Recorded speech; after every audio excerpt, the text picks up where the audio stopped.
Alors, toujours au bord de l'eau, donc ici, de magnifiques prêles. C'est la prêle des bois. En fait, c'est pas vraiment une espèce qui est spécialement au bord de l'eau, qui est surtout dans des milieux ombragés, mais aussi des milieux humides. On peut la retrouver dans des fossés. Ici, elle est vraiment au bord de l'eau. Ce qui la distingue vraiment déjà, c'est l'aspect. Hein. L'aspect est très délicat, très découpé, très délicat par rapport à d'autres prêles. Alors, on va regarder de plus près pourquoi. Eh bien, parce que si vous vous souvenez, les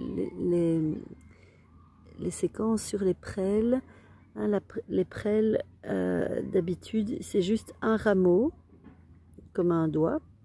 Mais ici, on voit que chaque rameau, ça c'est un rameau, on voit que le rameau est lui-même découpé. Et donc c'est ça vraiment qui donne un aspect très spécial à la prêle des bois. C'est tout à fait particulier parce elle est vraiment très découpée, donc ça donne un aspect vraiment de chevelure comme ça, complet à cette plante.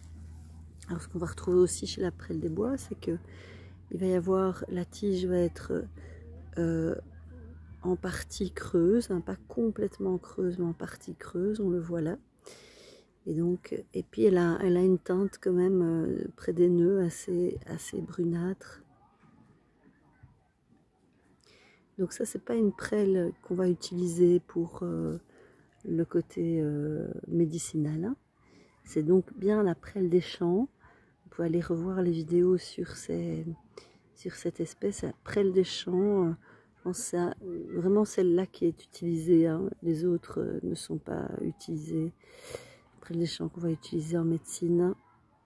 Donc à ne pas confondre avec d'autres prêles qui peuvent être toxiques. Celle-ci, je ne sais pas, mais en tout cas, les prêles des marais, la prêle des ruisseaux, hein, on va totalement éviter de consommer ça. Donc voilà. Equisetum sylvaticum.